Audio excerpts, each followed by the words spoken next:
So by way of background, Kevin earned his PhD at the University of Crichton University, and then from there he went to the University of Ulm for a postdoc. He is now basically doing a second postdoc. He's a research associate at the University of Bristol in the lab of Beck Richardson.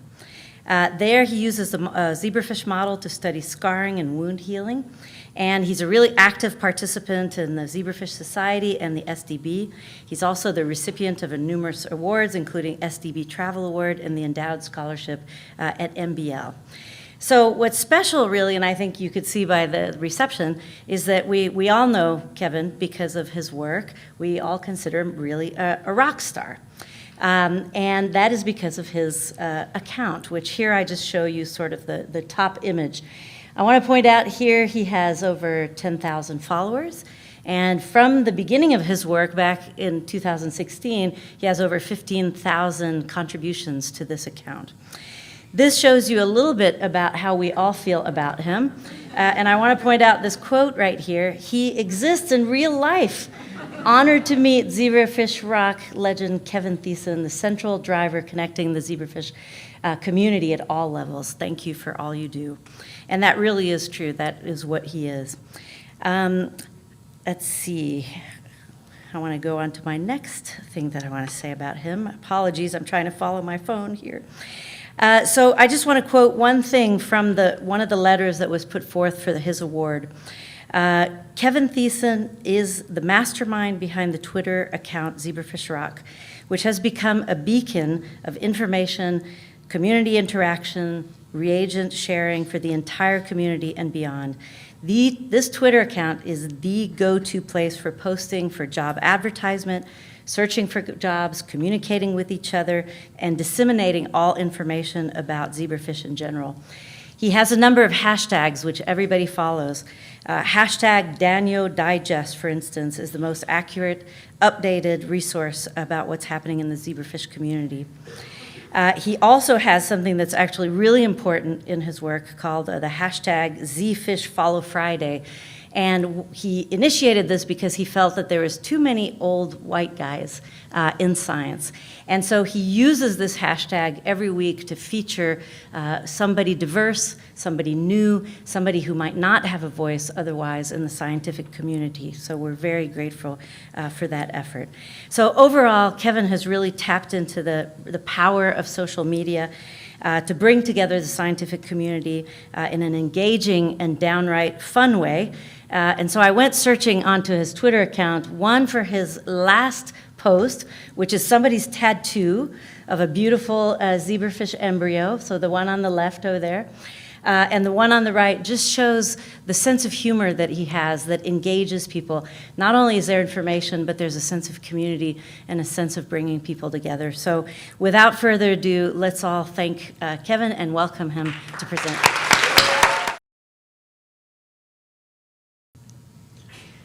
So today I'll talk about kind of my journey in science. I know a lot of people don't know me, so I'll just talk about Ondine kind of mentioned. So I'm originally from Omaha, but now I'm in Bristol, England.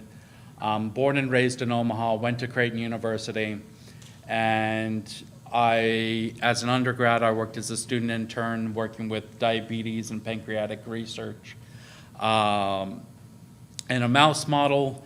And once I graduated, I continued that work, working with their mouse colony for a couple years before switching to a facility at Creighton and a newly established zebrafish facility. And this is where I really got hooked on fish. And it was there that after a couple years, I went back to graduate school in the same lab, primarily working with inner ear development in both development and disease. And then I earned my PhD in 2019. And altogether, I worked with fish for about 11 years now, 12 years now, so quite a while. Still considered a trainee for all of it, which is rough. But I'll take the award regardless. And as I mentioned before, I'm now at the University of Bristol. I was in Germany for a couple of years working with heart development, really tough learning the language. I actually got better at speaking Spanish rather than German. But regardless, I'm comfortable. My son was born in Bristol. He's still in England at the moment, so missing him. But now I'm working with the Scar-Free Foundation, looking at wound healing and scarring, using the zebrafish model like I've used previously. So touching on a little bit of the research, so I am a scientist as well, and part of my thesis and dissertation was on the zebrafish inner ear. So zebrafish can in fact hear, so be careful what you say.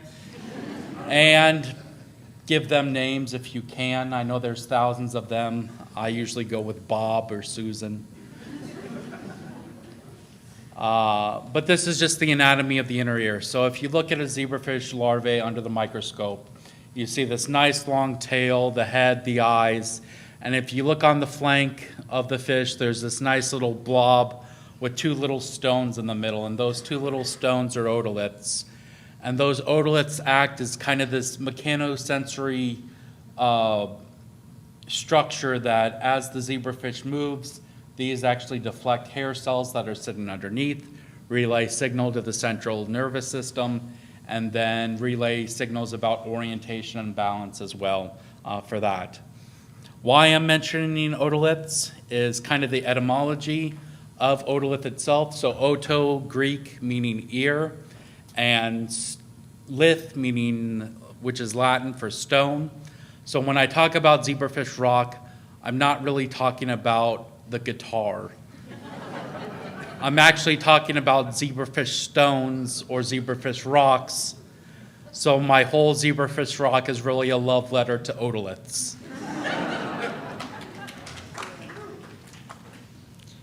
And I have published on this. Unfortunately, it was rejected by developmental biology, but I won't hold that against anyone.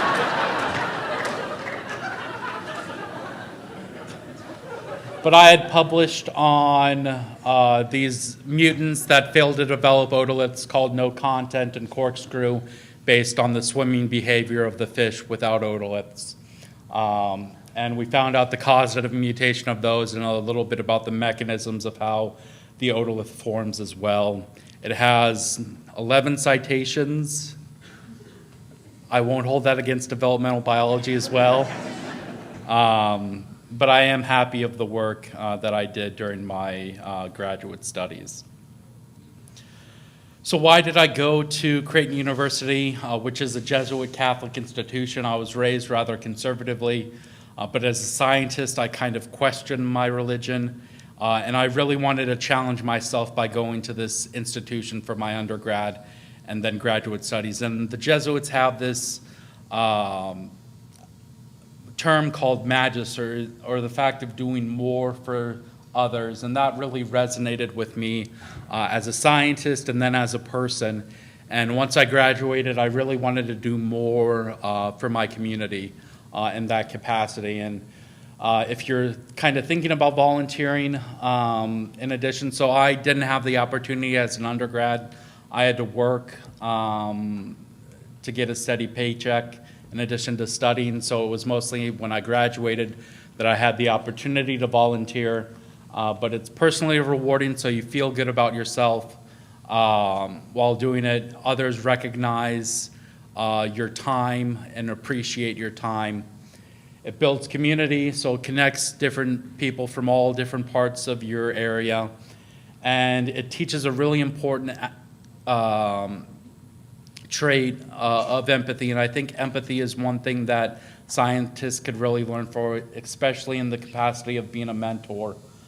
So really being empathetic, knowing that people come from different backgrounds, different living conditions, I think is necessary for a scientist in the capacity of being a mentor. So I think if you're considering doing volunteering, if you have the means to do so, to take advantage of that. So I was a regular volunteer after I graduated the Nebraska Science Festival. We brought zebrafish and chicken embryos to look underneath the microscope, for which we titled Fish and Chicks.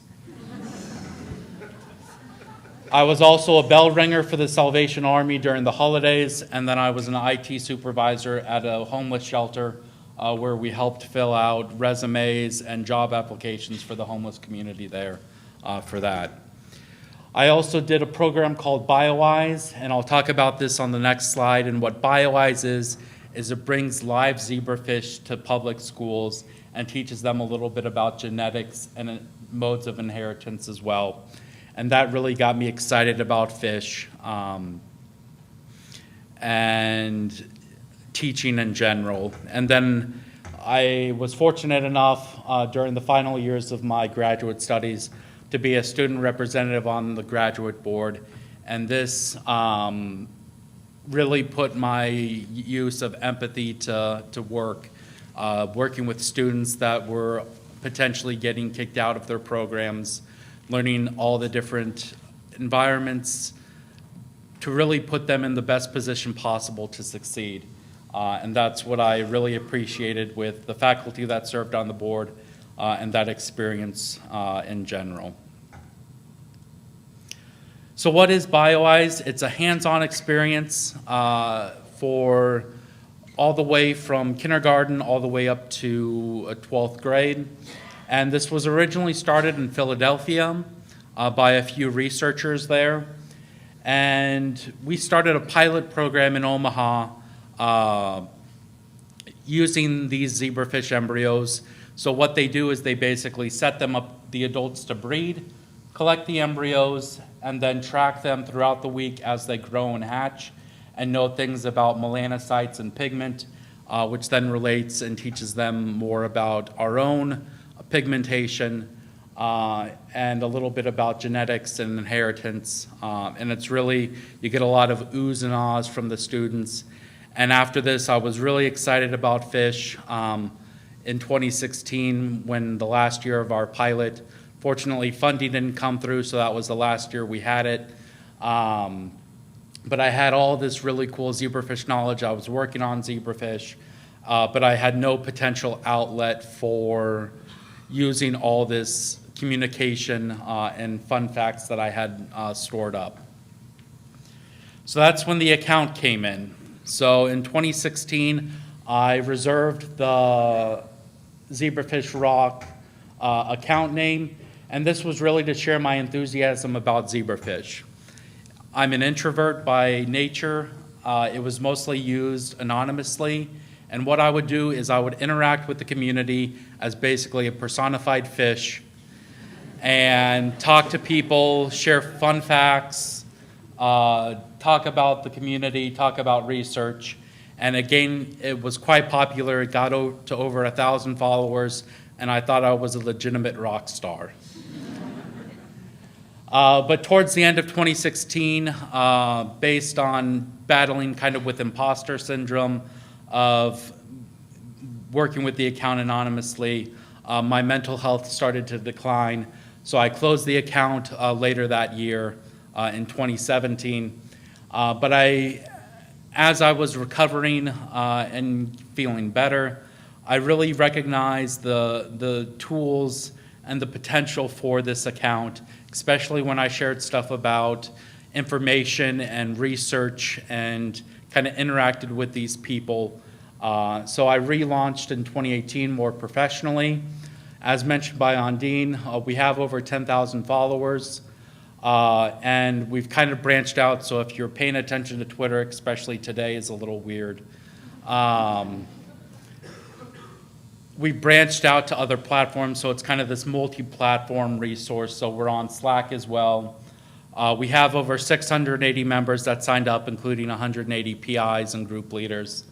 And what it's turning into is really this resource of fact sharing, resource sharing, and kind of this mass communication tool to facilitate both growth within the community and then sharing knowledge as well. And when I relaunched in 2018, most people had recognized the Zebrafish Rock name, so it was popular from the start. So we reached that 1,000 follower milestone quite quickly. But the peak was really during the pandemic, the height of the pandemic in 2021. And that's because people had no outlet for networking.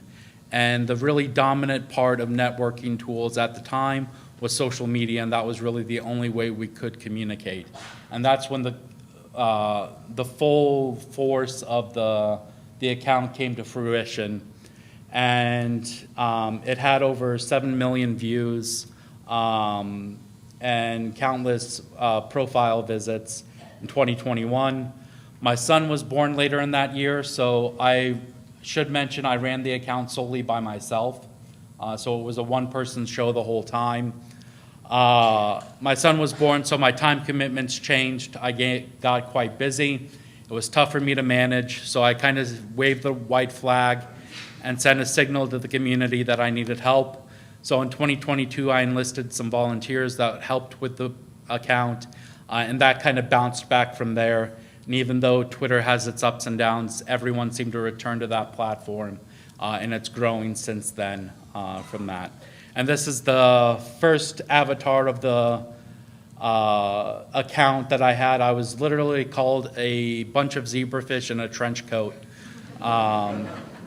And this was done by a talented artist, Ethan Kosak.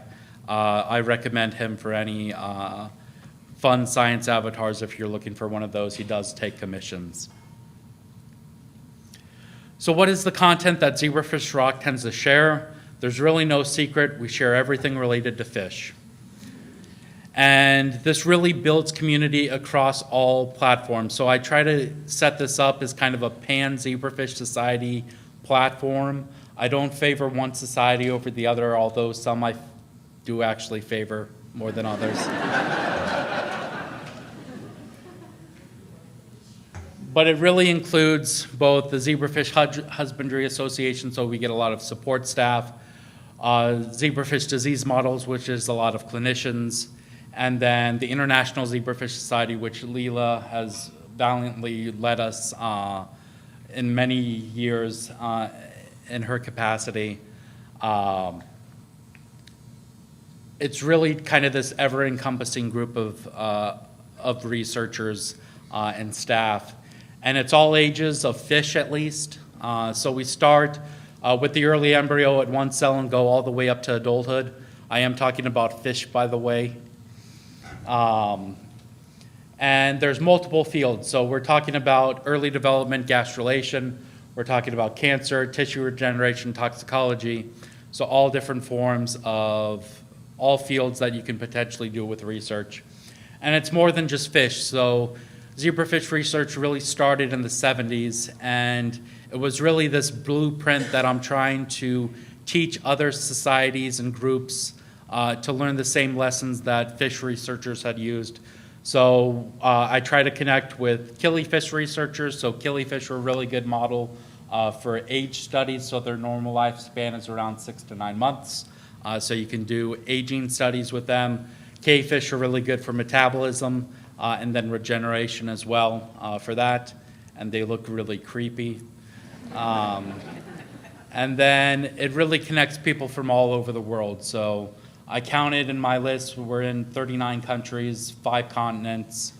It's really across the entire globe, and we're starting to grow. There's researchers that are connecting with people in Africa, so we're growing to 6 continents as well. Hopefully within the next 5 years, we'll get more labs within Africa. So for the rest of the talk, I'll highlight some of the popular features. So most of this has started on Twitter, but it has been translated to other platforms as well, particularly Slack. And most of these, I can't say how I came up with them, but people tended to follow them and adopted them, so I'm thankful for that. But the first one I'll talk about is called the Danio Digest. So if you learn one thing about me today, I like alliterations. And the Danio Digest is really kind of this one-stop shop for everything related to fish. So we talk about community news, we talk about research, both preprints and publications, reviews. We talk about jobs that are out there as well. So anything that anyone tweets, we curate into the short bite-sized package that really is made for kind of my ideal Twitter follower, and that's really kind of this professor that is too busy for Twitter but wants to stay up to date and cool. So he follows the Daily Digest to get his news, and then he's good to go for that. And as you can see here, an example on the right, which Leela is part of these. She seems to be at the front page of every third one of these with a new award that she has won. But this is just some of the news sharing that we use for the community. The next one is kind of the basis of the first account, so I would kind of swim through Twitter, congratulating people about different life achievements. And I do this using a lot of puns, so I like cheesy puns. So I capitalize on the whole rock group, so I do a lot of you rock and rock on. Or you'll hear our battle cry of that's how we shoal. But you can see here on the right, this was an announcement for the SDB Academy, the inaugural group. And you can see here some representation from some of the zebrafish legends within our group, Marnie, Cecilia, Deborah, and Joseph. I hope I can call you by your first name.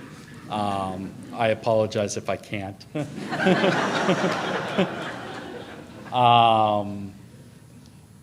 But this is just a way of really sharing those accomplishments and really creates this sense of community within everyone. Everyone's cheering for everyone with that. And you really learn kind of who's who, but also can share in their celebrations. The next one that Ondine mentioned was actually rebranded, so it was previously Z-Fish Follow Friday, which was a mouthful. So I changed it to Spotlight Zebrafish. And what this does is the newer generations of scientists are very diverse.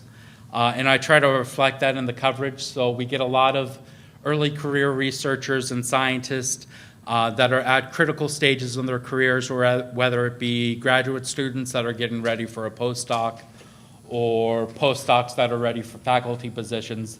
This really highlights their research and the person themselves and gives them some cool images for what they've taken or just a little bit about them and shares them every week.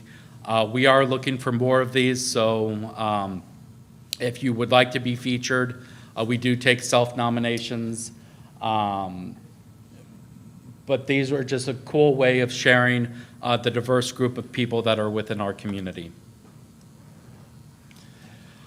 Probably the most powerful tool that we have is what I call Ask Zebrafish.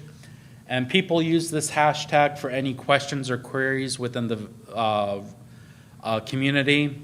And this really started as just, I have a question, is anyone out there, has turned into kind of this mass communication. And what this basically does is anyone can ask a question and we amplify that based on the followers that we have, both on Slack and on Twitter. So we try to cast as wide of a net as possible. The pun was expected, so maybe laugh. But here's one example that we had, and this was from a lab in Belgium that was looking for some transgenic fish. And the call was answered by a group in Sweden. And within a week of asking the question, these people already had the zebrafish embryos in their lab. And there's countless examples of this within our community, of people sharing reagents. The zebrafish community as a whole is quite collaborative and friendly. And we see that in the Ask Zebrafish feature for what we use. And they left them a note after a little tape saying good luck as well. So it's quite kind. The next one, so I've been working with the fish community for 11 years now. Been on Twitter, wasting my time, but no wasting my time no more. I got an award.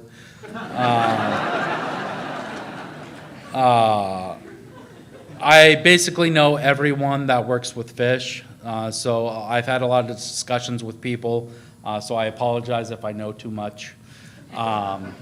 But by knowing everyone, I know basically what people do for their research and what their interests are. And when someone has a question, I can usually ping a couple individuals that I know would have the answer. So this is one example on the right here, and someone had a question about some homology in fish, and I knew some experts that would be perfect to have their take and input on this question, and they responded to that call and gave this nice long discussion that is then able to be searchable, and people can go back to and look at whenever they have questions or add more to it. And luckily, a lot of people are still on Twitter, so I can easily tag them and get some answers. And this happens, it's not days or cold emails to people. It happens within minutes to hours, so we get answers rather quickly. It's really kind of the streamlined tool for the community. Yeah. The next is using zebrafish as art. So if you ask a zebrafish researcher what their favorite experiment is, they're going to say fluorescent imaging most of the time. And based on their small size, zebrafish embryos and larvae are perfect for microscopes. And I use that tool to basically engage with the public and promote zebrafish as this useful model. So you can see here some lovely images on the right here of zebrafish embryos and juveniles. And we use this is where our maximum views come in, this is where our followers come in, and we get all sorts of people that come and interact with us using this feature. And I posted a few today, including my tattoo, which I now regret. But I guess I'll live with that. The last one is my personal favorite, and that's called Guess That Ish. So if anyone has worked with zebrafish, we have this wonderful repository of embryos and larvae that are stained with in situ probes by the dynamic duo of Christine and Bernard Thiessen. And what they had done is quite phenomenal. There's more than 30,000 images that I search for. And what I basically do is I find random images that look a little odd and pose them to the community as far as what they look like. And the whole name of the game is wrong answers only. So it gets quite elaborate. I send these things to Christine still, and she enjoys them. But this one on the left here is a zebrafish embryo, so the frontal view with this stained pattern along the bridge. And this, to one follower, looked like some Scottish black sheep. And we get these are quite fun and interesting. And this is definitely kind of the highlight of my week. So what's my secret to doing this? There's really nothing other than really ZFin. So this is the model organism database for fish. And this is where I go to get different tools. This is where I find co-authors, where I find resources, transgenics. It's really this wonderful resource that I exploit that more people should be using with their time. It does take a lot of my time and effort, but as I've run this for a few years now, it's gotten easier. And now that I have help, it really sustains it. But it's really, without ZFin, I wouldn't be able to run this account at all. So I do have help, and that's in the form of Amber, Joaquin, and Maddie, who had talked beautifully this morning if you attended that session. And they've really helped me keep this going. Amber stepped away to start a podcast, but Joaquin and Maddie are still helping. And if you're interested in helping too, I am recruiting more people to help with the account as we move forward for that. So people always ask me how they can help. You can buy me a coffee. Free drinks are always a plus. But the main thing, to be serious, is to really support your model organism databases. So whether you're working with fly, C. elegans, a mouse, or zebrafish, really to tell your program officials to cite them so ZFin is citable. So this Bradford et al. 2022 that was cited in genetics, you can actually cite ZFin whenever you use them. So I encourage you to do the same because we're at a critical point where these are being threatened by funding and we don't want them to go away. So continue to support them when you can. And if you have any questions or comments, you can reach me at kevin.thiessen@bristol.ac.uk. Or you can inquire about the Slack group if you're interested in joining that. We are looking at options for a pro account with sponsors. But that's zebrafishrockslack@gmail.com.